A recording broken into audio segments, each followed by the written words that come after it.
Selamat malam semuanya. Ya, ini F-Talk edisi 12 Februari 2024. Seperti biasa, malam ini kita akan berikan update market IHSG dan juga membahas ide-ide yang masuk di kolom komentar F-Talk edisi kemarin. Edisi 11 Februari, ya. Ada beberapa yang akan kita bahas sesuai dengan permintaan yang ada, ya. Baik, untuk menyingkat waktu kita langsung mulai saja. Sebelum saya mulai, silahkan bagi Anda yang mungkin belum subscribe, silahkan subscribe. Dan yang sudah merasakan manfaat dari F-Talk, dukung kami dengan klik like. Kita mulai dari IHSG terlebih dahulu. Oke, hari ini IHSG naik seperti yang kami sampaikan sesuai dengan prediksi kami di stock call edisi minggu ini, edisi 11 Februari. Ini lanjutan dari stock call 4 Februari, di mana sebelum pilpres, sebelum pemilu gitu ya, kecenderungan IHSG akan membentuk wave B, yang mana wave B ini akan berada di kisaran 7285 sampai dengan 7350.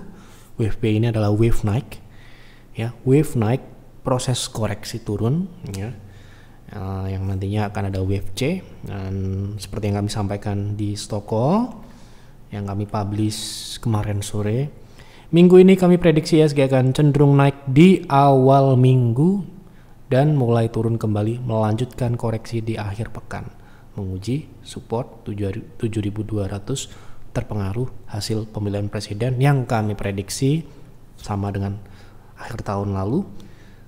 Di bulan Desember kami nyampaikan Pilpres 2024 ini akan dua kali, ya.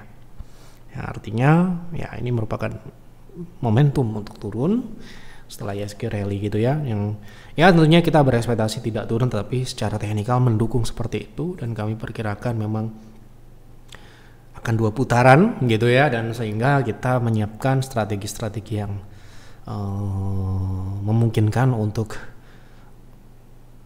kondisi tersebut yang kami perkirakan, ya, yang mana A dan C nantinya akan terjadi tentunya disebabkan oleh saham-saham yang di kuartal 4 lalu mengalami kenaikan signifikan seperti grup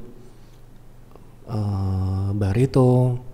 Kemudian ada beberapa saham lain yang juga naik yang di kuartal 1 di 2024 seperti yang kami sampaikan di akhir tahun lalu di Desember, yang mana bila skenario 2 putaran ini terjadi merupakan akselerasi penurunan sejak awal tahun 2024 dan sudah mulai terjadi, dan Anda bisa lihat wave A dan sekarang ini wave B dan nantinya wave C, ya. Dan C itu bisa di bawah 7.000 ya. Gitu. Baik, sepertinya belum perlu kita update sama dengan apa yang kami sampaikan di stock call. Jadi awal minggu ini kemungkinan masih cenderung naik. Hari ini tutup di 7297, yang mana itu adalah area resist terdekatnya, yaitu di bawah 7.300 ya. Ini wave B ini peaknya bisa di 7350 ya, artinya masih ada ruang naik lagi untuk IHSG.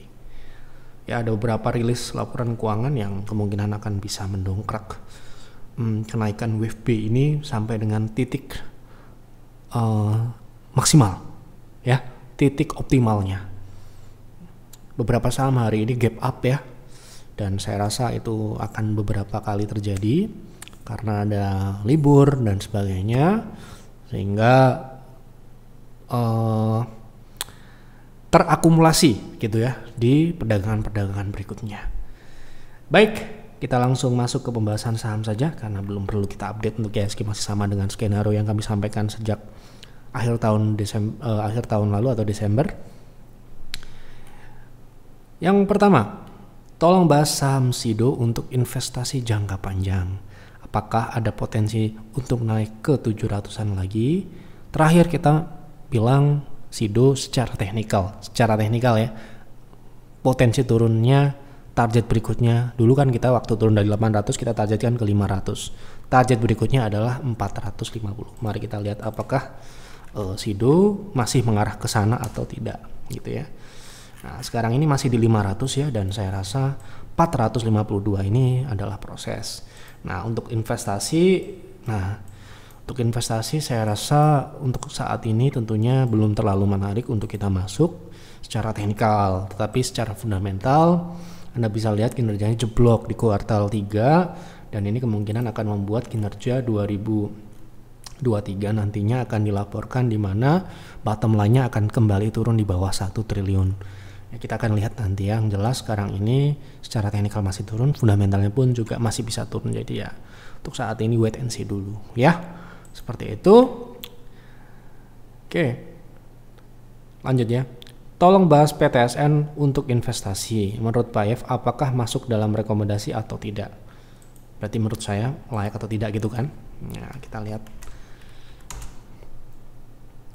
Oke, secara teknikal sekarang ini uptrend. Oke. Ini ya. Ini rounding juga. Jadi secara teknikal potensi naik gitu ya. Nah, fundamentalnya seperti apa gitu ya. Nah, tentunya tidak semua yang naik itu adalah layak invest ya. Ini perlu dipahami juga karena ada saham-saham yang naiknya disebabkan oleh ya berita-berita jangka pendek atau dalam tanda kutip ya digoreng gitu ya.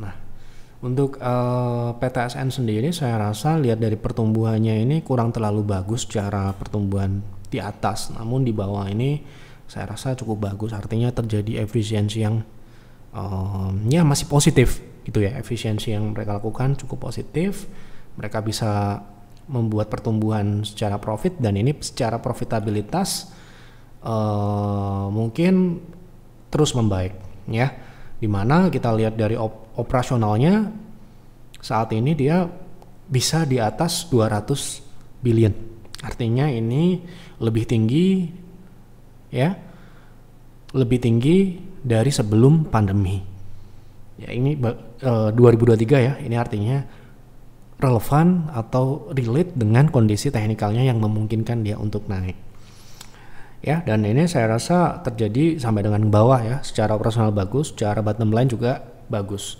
Ingat ya, revenue-nya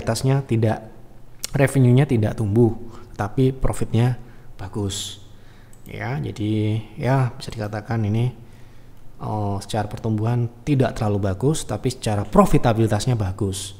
Oke, jadi positif.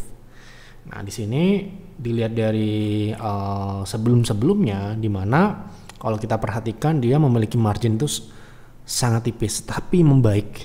Ngerti ya? Kalau kita bottom line itu minimal 5%. Sehingga operasionalnya harus ya di atas itu juga. Artinya apa? Bottom line dihasilkan dari organik atau dihasilkan dari operasionalnya.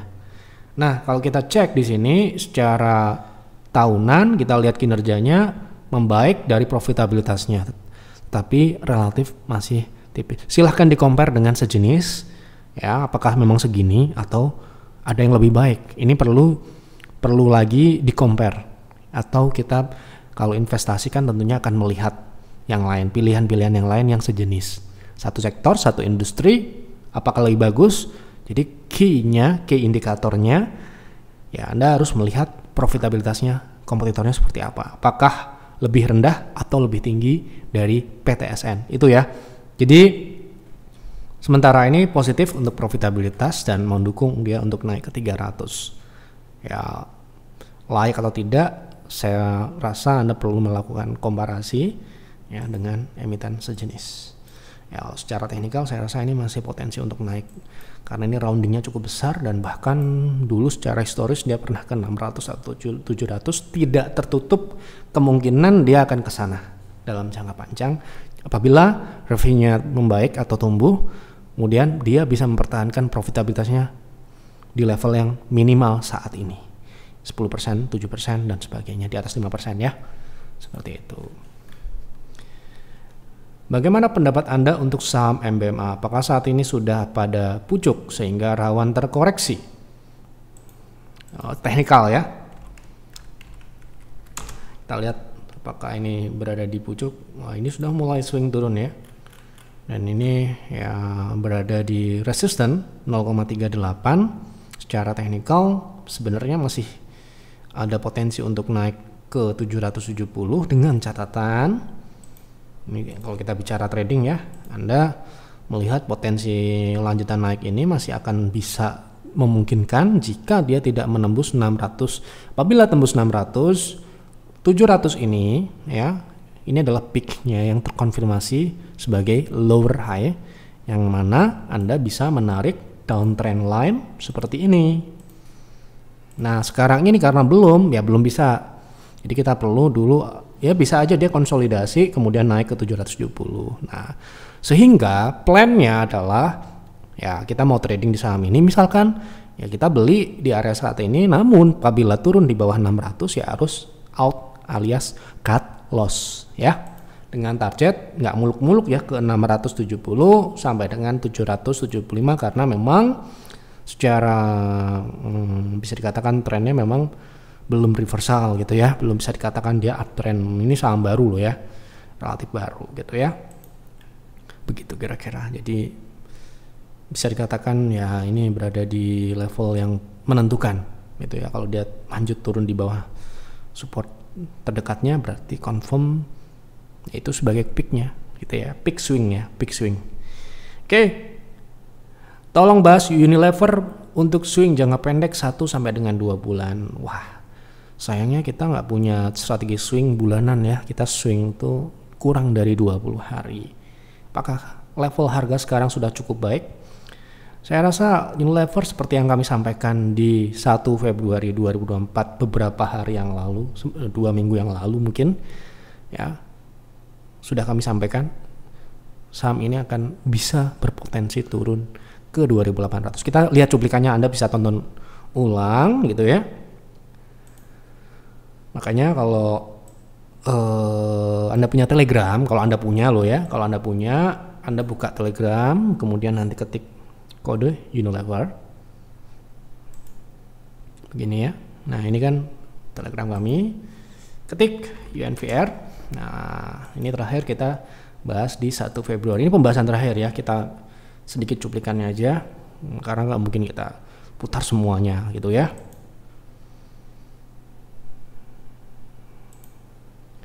Oke, kita coba lihat ya kewajarannya gitu ya. Nah di sini saya rasa level penurunan paling maksimal untuk saham Unilever sendiri di 2.800.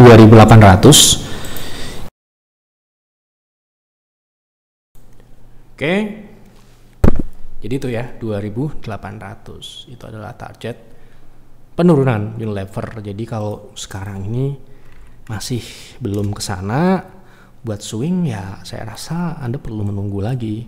Pun kalau namanya swing, kita sekali lagi ya, kita tidak ada strategi swing bulanan karena itu terlalu panjang.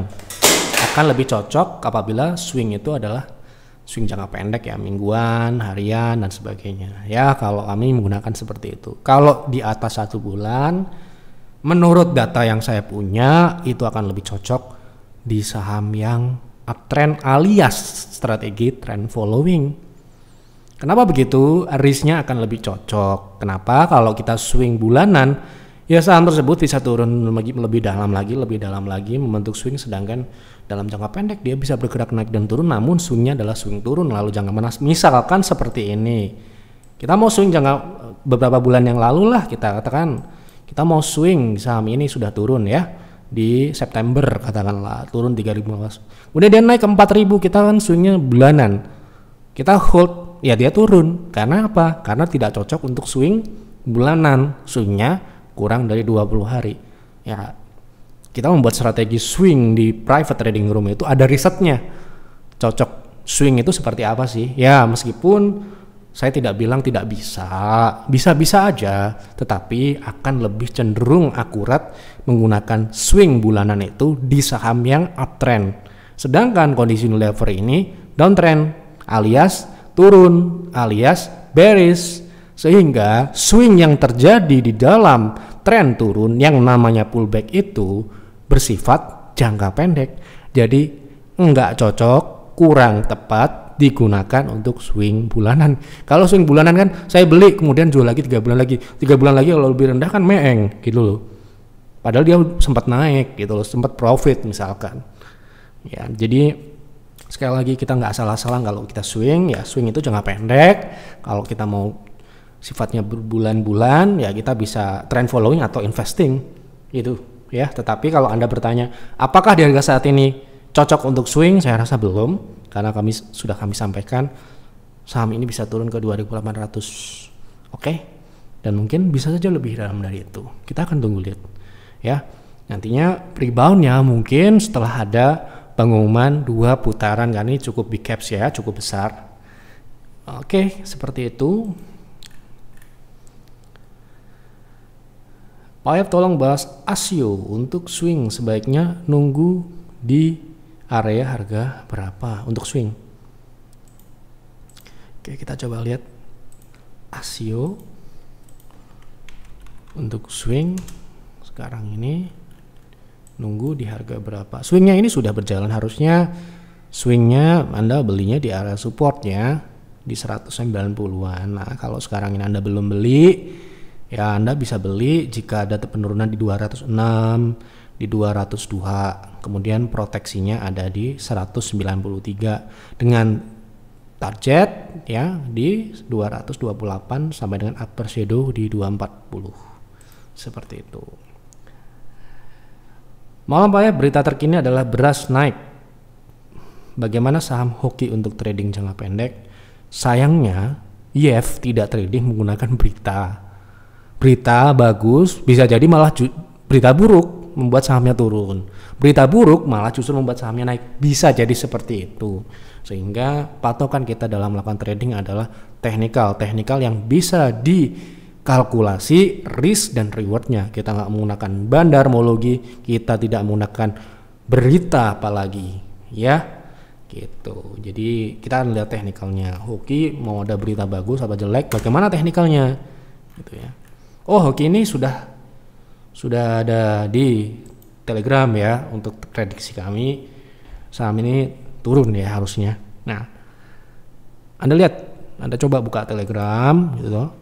Kemudian ketik hoki gitu ya. Nah, target hoki gitu ya. Ini sudah disampaikan di bulan November, di mana puncak kenaikannya di Desember. Ya, jadi hoki ya sudah naik di 190 200. Ya, sebelum wave turun B. Nah, berarti sekarang ini kan apa? B. Ya. B turun. Oke, B turun. Nah, B-nya ini bisa ke berapa? Wah, ini belum diupdate sepertinya. Kita update di sini saja. Ini terakhir kita bahas 154 sebagai support. Nah, ini B kita ambil dari sini. B ini minimal di 152, dan kalau sekarang ini sepertinya memungkinkan untuk turun lagi ke 138 sampai dengan 124 secara teknikal, apapun itu beritanya ya gitu. Jadi setelah kami pasang target di 200 ya, lihat ya, bahkan hoki cuma menyentuh sekali di dua kali ya, 204. Setelah itu meluncur ke bawah karena itu adalah target naiknya. Nah, sekarang ini adalah swing turun. Ya, kalau kita mau trading untuk swing, ya kita tunggu swing turunnya ini berakhir dan swing naiknya dimulai. Ya, di berapa kira-kira? Ya, sekarang ini kan sudah ditarget turun terdekat, tetapi kan belum ada indikasi untuk swing naik, sehingga saya rasa bagusnya nunggu di 124 ini. Ya, hari ini naik, tetapi kan seperti ini. Masih berada di sini ya. Ya, kalau saya mungkin kalau tren turun ini belum diakhiri alias belum dipatahkan, ya akan tunggu di base price-nya. Di base price-nya di berapa? Di 120-an. Begitu kira-kira. Ya, itu menurut saya loh. Ini juga belum diupdate ya sama admin gitu ya. Mungkin besok diupdate. Ya, ini sayangnya kita swing tidak menggunakan berita ya. Jadi kita mau beritanya apa ya teknikal bagus kita beli, teknikal jelek ya kita nggak beli, itu aja. Oke. Lanjut. Bantu analisanya PGO untuk 3 bulan ke depan. Oke, berarti kita menggunakan technical jangka menengah gitu ya. Nah, jangka menengah kita menggunakan weekly. Nah, PGO sendiri sekarang ini uptrend dalam jangka panjang, katakanlah jangka panjang itu berbulan-bulan ya, 3 bulan ke depan. Nah, ini untuk jangka pendek mungkin dalam 1 bulan, 2 bulan dia masih bisa turun ke 1085 sampai dengan 1030. Proses naik ke 1600. Jangka panjang lebih dari 3 bulan ya harusnya. Berbulan-bulan gitulah. Setahun bisa, 2 tahun bisa, 3 tahun juga bisa. Tetapi dalam jangka pendek menengah ya lebih dari 1 bulan, kurang dari 3 bulan, dia masih berpotensi turun membentuk flag pattern turun ke 1075 sampai dengan 1030. Begitu kira-kira. Oke. Goto Pak, apakah bagus untuk dibeli sekedar trading aja, rencana mau di RR 1/3. RR itu apa? Rakisu atau apa? Saya masih ragu secara fundamental. Orang trading ngapain pakai fundamental? Ya. Pertanyaan kedua, technical dan fundamental sebaiknya tidak digabung. Apakah pernyataan ini benar? Iya juga, jadi bingung. Saya basically trader derivatif, mau belajar nyemplung ke saham. Ya kalau kita di dalam trading kita hanya menggunakan technical karena jangka pendek. Jangka pendek itu kurang dari 20 hari ya kalau di kami. Kalau di YEF seperti itu. Nah, kalau di investing kami mengcombine-kan antara technical dan fundamental. Mana yang lebih dulu? Fundamental dulu, baru technical untuk belinya, untuk jualnya. Begitu. Kalau Goto seperti yang sudah sering saya sampaikan, Anda bisa cari di Telegram Goto. Sudah sering kita bahas, fundamentalnya tetap tidak layak. Meskipun dia jual Tokopedia, nantinya akan impact baik karena dia akan lebih fokus ke fintech, tapi tetap tidak layak buat kami. Lebih bagus kondisinya. Kemudian dia merger dengan Grab, bagus, good news. Tapi buat investing belum sampai situ untuk kelayakan investasinya buat kami.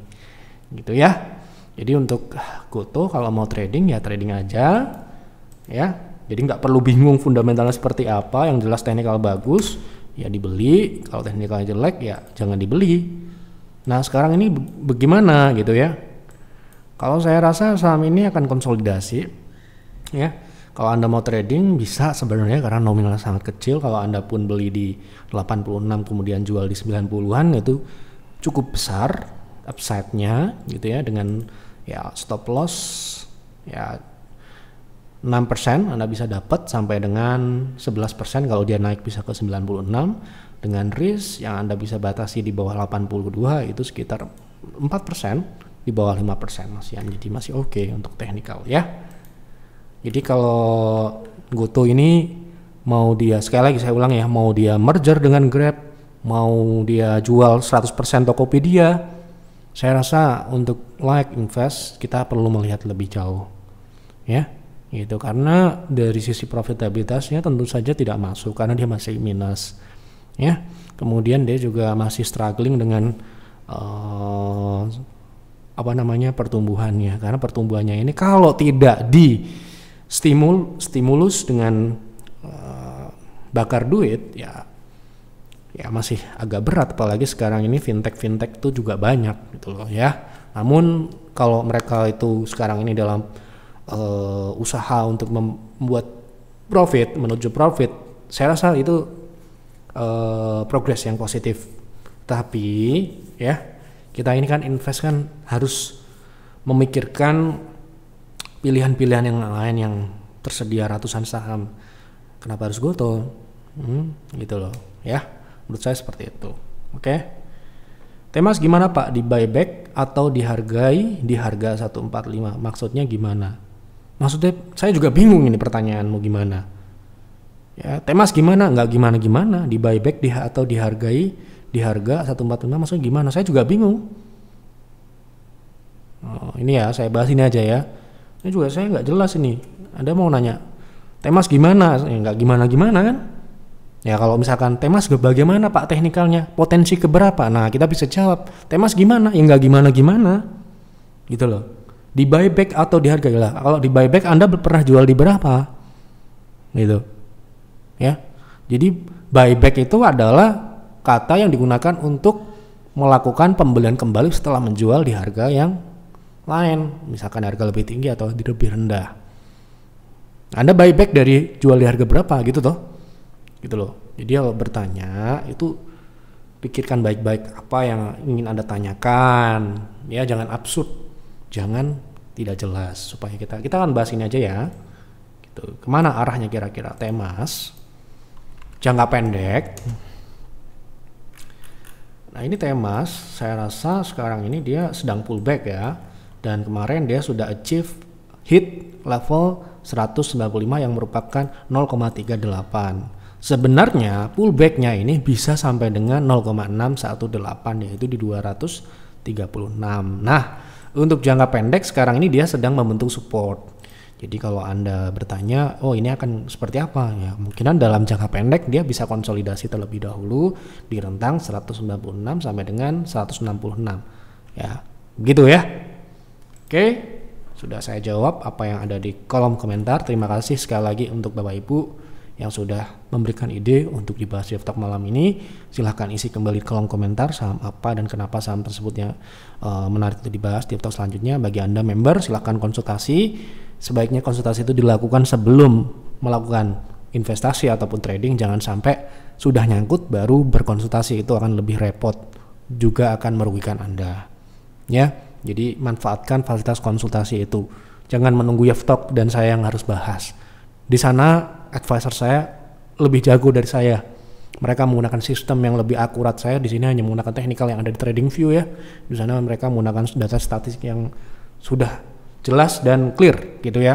Kalau di sini kan saya kan posisinya kan menggunakan mata sendiri ya, dan juga apa yang saya gunakan di sini juga cukup simpel. Jadi mungkin misalkan Anda pengen yang lebih akurat, lebih presisi, lebih diperhitungkan estimasinya, ya Anda bisa konsultasikan dengan advisor di YEF ya. Itu saja yang dapat kami sampaikan di Talk malam ini. Mohon maaf apabila ada kekurangan atau kesalahan dalam penyampaian. Selamat malam dan selamat beristirahat.